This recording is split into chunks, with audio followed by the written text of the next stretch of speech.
Right. Good evening, Professor Campbell. This is my video for Midterm 1, CSCI 320. Yeah, let's get to it. For question 1, given the following geophase state diagram for a machine M, use the algorithm convert to obtain an equivalent regular expression that describes language recognized by M. My answer is, can you see it? Okay, right here. Now, from looking at the DFA, what you can say is that what you can first notice is the start state is an accept state, so that means an empty string would work, and there's an arrow that comes from the start state to itself and requires an A. So that means we can have an infinite amount of A's and that would still be accepted. And if you're going to travel from a state 1 to 2, you need B, and to get out of there you need A. To return to an accept state, you need another A. In the middle you have a loop from 3 to 3 that requires B, and that's me testing out some strings to get an idea of how it works. My final answer is it accepts an empty string, and if the string has a B, it also needs an A and an optional number of B's followed by an A to get back to the accept state, and it can just take any number of A's. Moving on to number 2, consider this following regular expression. We're supposed to give 2 examples of strings that are in the language and 2 that are not in the language. Can you read it? I have the webcam strapped to my head, so I can't say for sure you have the great view. Okay, anyways, here's how I made it. We start simple, right? Okay, the first symbol of the regex is A with a plus on top of it. And what I did was I broke it down and made machines for every part of it, state machines. This is one that accepts at least one A, one or many more, infinitely many more. This one accepts B or double B. This one accepts no A or however many A's you want. And this one accepts at least B. Combining them, you get this machine, which was my final answer. And from there we can check that our example strings are accepted or not. So A, these are strings that are in the language. A, B, B, B.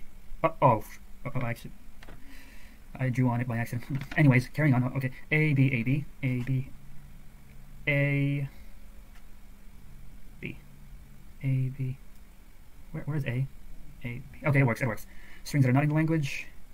We can't start with B in this machine, so we can already tell that these 2 won't work. And that concludes number 2. Moving on to number 3, let me start by reading the problem. Consider the language of a set of strings over 0 and 1 that have only 1s in the second half. That is, any 0s must appear in the first half of the string. My answer, you can see it on the screen. It's right there on the right side. It's the set where any string W is composed of 0 to the power n, concatenated by 1 to the power n, for some n that's greater than or equal to 0. Yeah, I thought about this a lot. That's the best I have for describing that language. Now, B asks, is this the empty string in A? At least from how I defined it, the empty string is in A, because we can just plug in 0 for n, and we have an empty string. Now for C, pumping lemma. Yes. I'm sorry, Professor Campbell, I know I stutter a lot. This wasn't scripted at all. Okay, moving on to the pumping lemma. It's the same method I use in the assignment 2. I'll just read it. Suppose we will use the pumping lemma to prove that A is not regular. We begin by assuming that A is regular. You know, the boilerplate stuff. Okay. We let W be a string in the language A that has at least P. So I have an example string W is equal to 0 to the power P, concatenated by 1 to the power P. And it has a length greater than P. So the pumping lemma can guarantee that it can be split into X, Y, and Z. Yeah, 3 pieces, X, Y, and Z, where for any I greater than or equal to 0, it should be in the language of A. Right. Okay, I have to go through all of this. So these are all the possible, I'll just move it closer. These are all the possible decompositions of string W. It's right there. I hope you can see it.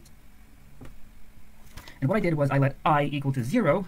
With some algebra, some number crunching, I can arrive to 0 to the power beta plus B, concatenated by 1 to the power P, and that should be in A, we hypothesized, but that's only in A if and only if beta is 0, which is a contradiction,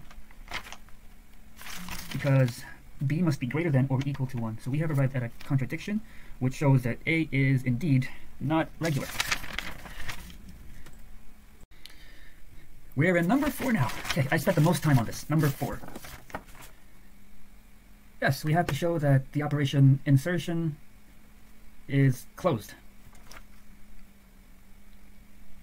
For a, given a DFA M1 that recognizes L1 and a DFA M2 that recognizes L2, just gonna adjust the PDF right there. Okay. Give a brief informal description of an NFA that would prove closure over the insertion. When an operation is closed, that means the end result is still a regular language that can be modeled by a finite state machine. I hope that's a valid definition of it. It's in my own words. So sorry, I'm missing a page. Okay. The first page that you'll see is just me trying to unpack the definition of what the operation of insertion is. But my real answer begins on the second page. This is my answer for 4a. For every state Q in M1, including the start and accept state, an empty string E can connect Q to the start state of M2, and M2's accept states must be changed to non-accept states. I'll show that in a sec. Then an empty string E can connect from it back to Q in M1. Let me adjust the camera on my head. I'm sorry if you're not getting a good angle. Okay, 4b, this is it. Without loss of generality, I hope I'm using this phrase correctly, here we have M1 and M2 with 3 states each, but it doesn't necessarily have to be 3 states. That's where I put without loss of generality, because it can be any state. So this is M2, this is M1. And what I did was make a machine M3 that accepts, how do I read this? It's language L2 inserted into L1, yeah, that's right. So every state of M2 has an empty string that connects to the beginning of, did I say that right? Every state of M1 has an empty string that connects to the start of M2, and the accept state of M2 is now just a regular state, not an accept state, and it leads back to where it came from in M1. But there is a problem. The design has an unintended quirk, because if you look, from M2 you can go to any state in M1. For example, M1 we travel here, and then from here we can choose which state, any state of M1 we can go back to. So I have designed another machine that rectifies this issue, but is slightly more convoluted. Ta-da! Okay, as ugly as this looks, it works. So this is M1, and for every state of M1, there's a copy of M2. So for M1, we have an empty string that connects to the start of M2, and an empty string that leads from the end of M2 back to M1. But see, with this configuration, we can't just hop around states in M1. Every M1 has a unique M2 that it can go through. That's a stricter machine for language L2 inserted to L1.